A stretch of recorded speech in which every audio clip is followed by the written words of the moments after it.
Now I've got to fit these doors. Essentially what I do is I just take the doors and see, kind of what looks like it's going to need to be trimmed. Usually they always need to be trimmed, so I'm just kind of assuming that they will need to be trimmed. I make the doors a little bit big, typically. But let's check this guy and set it in there and just bump it up right up against the side. And you can see right there. So you can see that little gap here, and it's tight up here. So that's an indication that we need to trim that door. So essentially we're going to cut a taper on this door. And to do that, I'm just going to put a mark. I just put a line right on the edge of the wood, and it's at the top, which means I'm going to take a little bit off the top, taper down to nothing. These are paired doors, so we've got to see how they fit together. With that in place, it's touching there. That means I need to match that gap down here. So that's a decent sized gap. I'm going to go ahead and put a line a little further in to match that gap.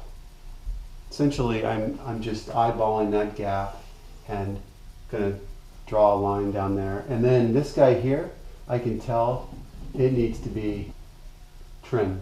So we can put a little line right there. So that's going to even that out, and it's on the right door. I'm going to do that. Either door, I'm just going to do a little bit on them.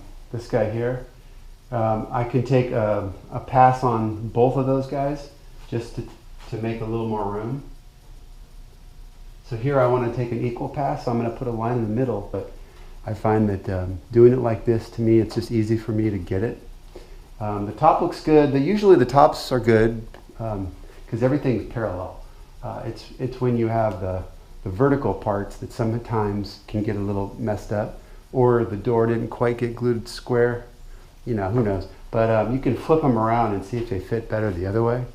I did flip this one around and it fits the same. So the door's square. It's just that opening's not.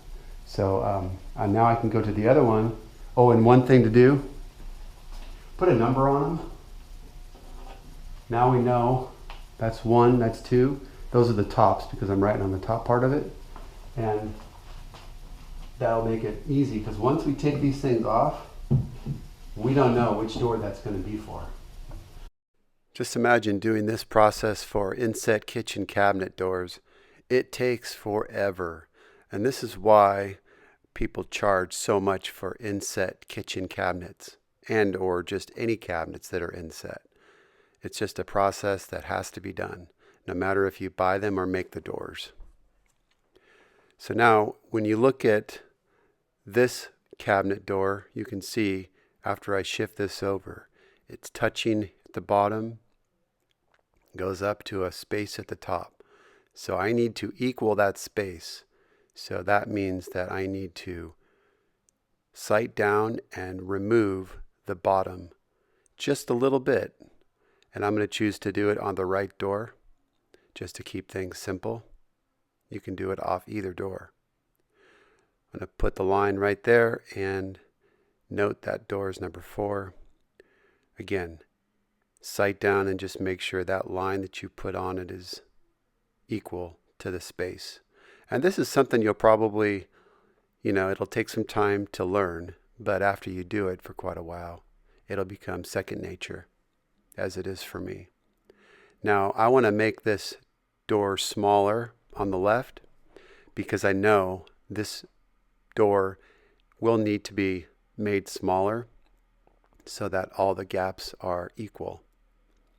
And I put the mark in the middle so that I know to take an equal pass off of this. Now you can do this with a router, you can do it with a table saw, or you can do it with a jointer. The jointer is nice because you don't end up with any saw marks that you have to deal with later. Today I'm going to use the router because I know I've shown you jointer fitting before, so let's go ahead and use the router with the straight edge. And I'm going to go ahead and clamp it on my workbench. This is my straight edge and it's jointed on both sides.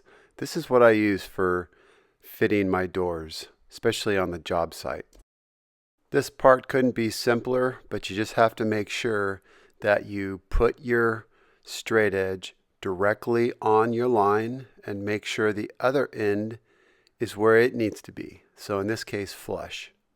But I want to make sure that it's right on the line, and especially look after you've clamped it, because once you clamp it, sometimes it shifts.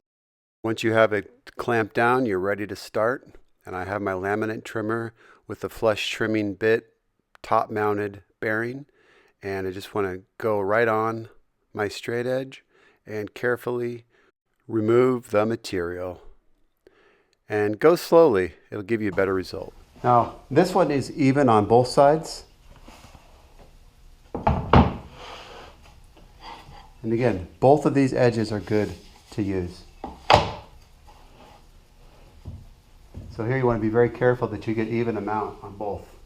If you don't, you're going to end up with a tapered piece.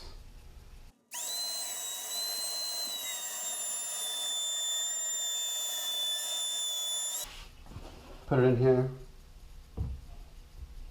Again, number up. So we have the stop up already in there. So that's good because it keeps it in place. Okay, now we want to push this up against the side and just see how she fits. That looks good right there. Let me check this side.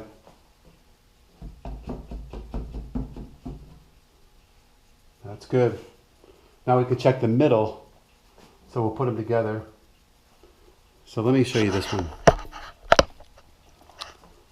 That's the way that's supposed to look, right? Let me show you this one.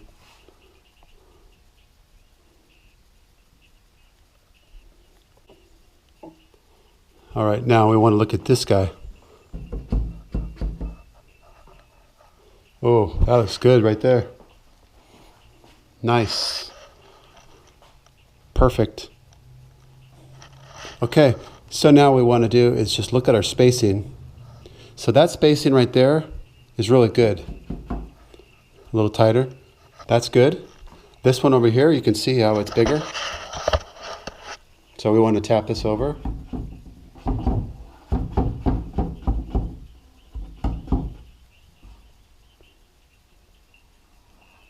Get it so where it's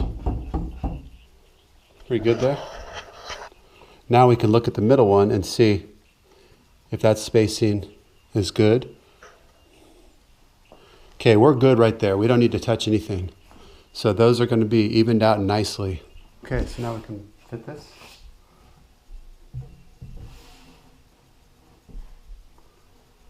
See how that fits?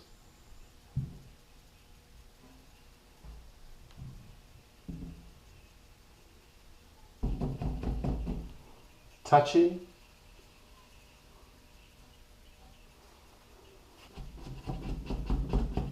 You can see that. Perfect.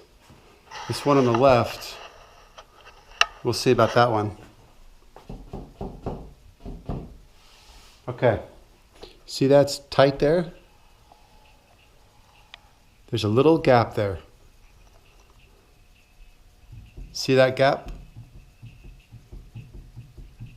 We don't want that. So I'm going to take off a tiny bit off this bottom. So I'm going to put a mark right on the edge, just so I take it off the right part.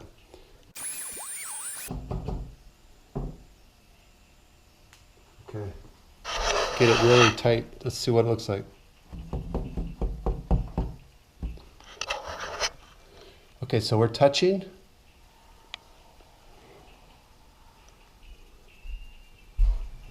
That's it. Perfect. Now, of course, when we raise it up, this gap's going to become smaller. It's going to equal this gap. So now with that done, we can drill for the hinges, where the hinges need to go. So basically, that side is where the hinges go. So my jig is just a piece of wood that has two parts to it. Basically, it clamps the face frame. That's it. I just take the clip and I set it right on top of the jig, So it's in the right spot. Now I can take this out. So the screws, I like to use these big wafer head screws, and don't try to use regular, 3/4 inch wood screws. They won't work. You need to have a big washer head on those things so that you can get a good, basically a good bite on the clip there. See that? Okay. So the first thing I do is put the screw on here. Makes it a lot simpler. Take this guy, connect it to the face frame, drop it down to your location, pull this guy out, and if possible, I like to do the top screw first. Come in right where you touch the wood. Just press in a little bit. Pressing it in really helps dig it in. Keeps it in the right spot.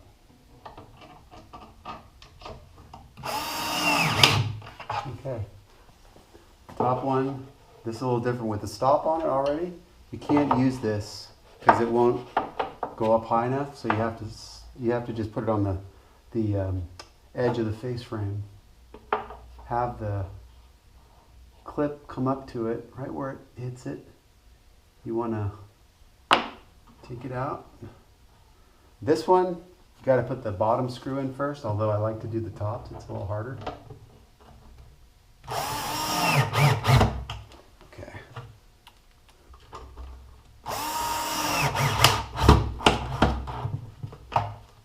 Okay. Now these things should be nice and solid when you put them on.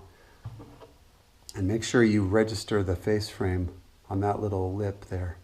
You want that to be registering right up against the face frame.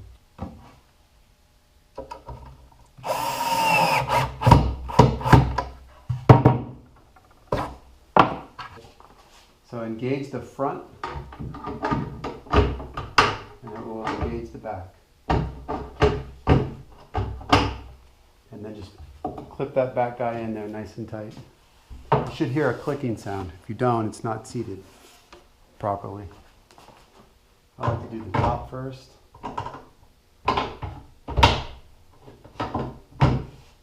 These things can get a little bit fussy sometimes when you're doing them. And the reason is the manufacturers, they don't necessarily build them and ship them with the same settings. They're different. So when you go and you fit these, you're going to have to basically adjust everything to fit properly. So you can see here, I need to bring this in towards the style that way to the left. And to do that, you go to the front screw. So that there's 3 screws. One's in the back, one's in the middle, one's in the front. And the one in the front goes left and right. So if you twist it, watch this. I'm going to twist it to the left. It shifts me to the right on these ones. On that one, it'll do the opposite because they're upside down. So turn it to the right, and it will shift the door towards the style. See, you can see it moving. So I'm going to use the back screw, and I'm going to turn it, and the door is going to actually come forward.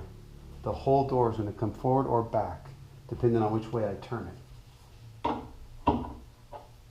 And then, of course, to raise it up and lower it, go up and down, that's the middle screw. So just turn that whatever direction you want.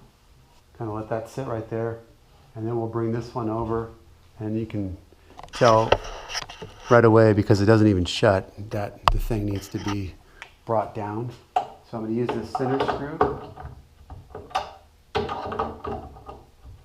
Do it evenly on both, or till you feel like it's the right. Okay, so now we can move on to the right side. When you get to the job site, you want to make sure that you keep the doors attached to the cabinet, and if you've taken them off, put them back on as you mount the cabinet to the house. The reason I say this is because, let me show you up close. If I take the cabinet and lift it in the front, watch the top reveal. You see how it becomes uneven? It goes up and down. That's me changing the elevation of the cabinet and racking it, and it affects the left side also.